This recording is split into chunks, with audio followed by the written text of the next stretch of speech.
There is a common and persistent image of a Buddhist, a solitary meditator, eyes closed, sitting on a cushion, blissfully detached from the messy, complex problems of the world.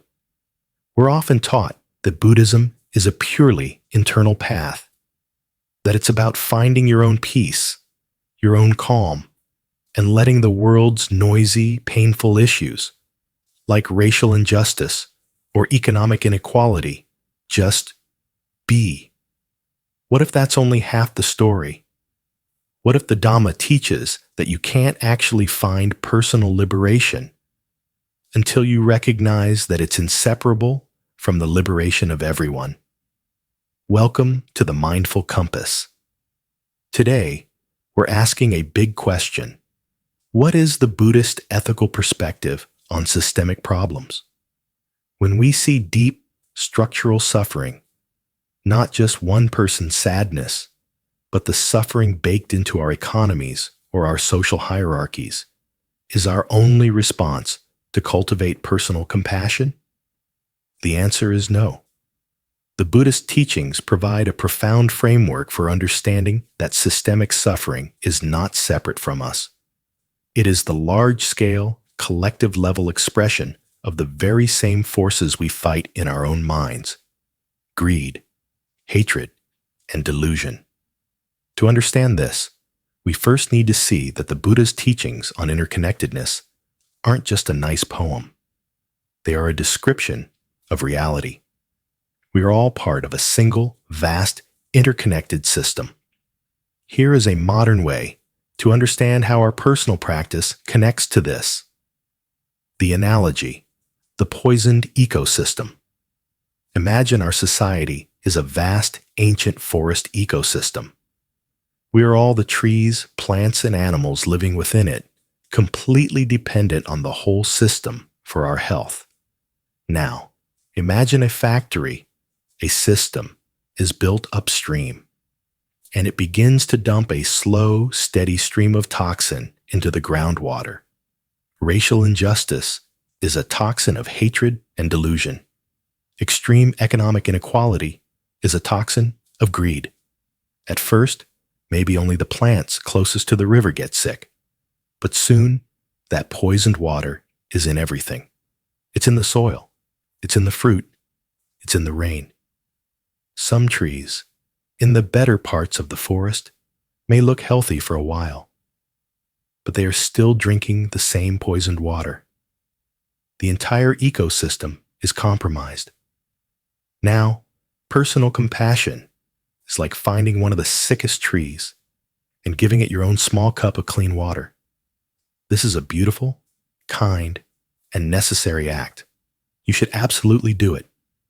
But the full Buddhist path, the path of wisdom, asks us to also walk upstream. It asks us to look at the source of the poison. It asks us to see the system that is dumping the toxin. And it calls on us to work together to stop it. So, what does walking upstream look like for an ordinary person today? It means we use the Eightfold Path not just as a personal guide, but as a social one. Personal compassion is the fuel, but wise action is the path. This is where right livelihood moves beyond just, don't be a butcher. It becomes, am I, through my work, my investments, or my consumption, unknowingly supporting a system that poisons the groundwater? This is where right speech moves beyond, don't lie. It becomes, am I using my voice to speak truth to power? Am I challenging the jokes and narratives that spread the toxin of hatred? Am I amplifying the voices of those who are being poisoned the most? And this is where right action moves beyond, don't steal. It becomes, how do I act to protect the ecosystem? This can mean voting, volunteering, donating to organizations that do the work, or peacefully protesting. The key is that we do this not from a place of our own hatred or rage, which just adds more poison. We do it from a place of fierce, protective, and nonviolent compassion, The root of systemic suffering is delusion, specifically the delusion that we are separate. This practice is a simple 60-second way to dissolve that delusion. I call this tracing the thread. 1.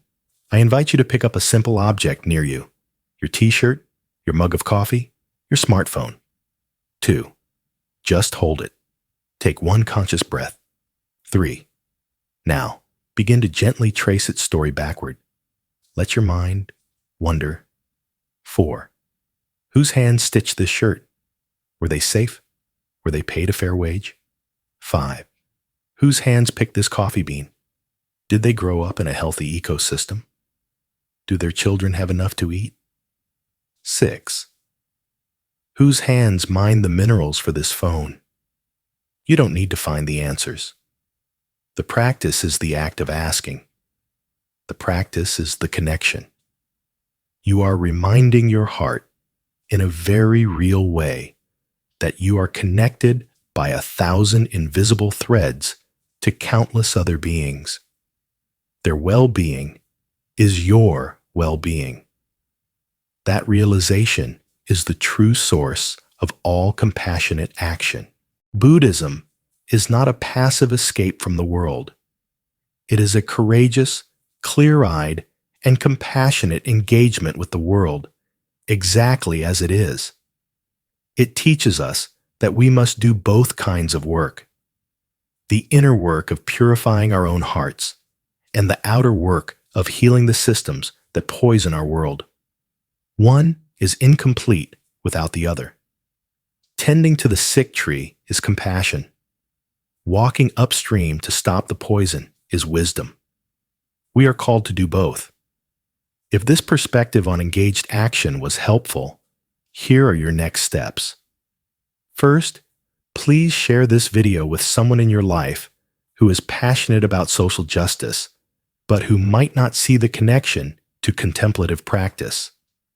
Second, in the comments below, I'd love to know, what's one thread you traced? The coffee? The shirt? What did it feel like to make that connection? And third, be sure to subscribe and ring the bell. In our next episode, we're going to look at the 3 fires of greed, hatred, and delusion, and how they fuel both our personal and our collective suffering. Thank you for joining us on the Mindful Compass. May you be well. May you be peaceful. And may you find the wisdom and the courage to be a healer for our shared ecosystem.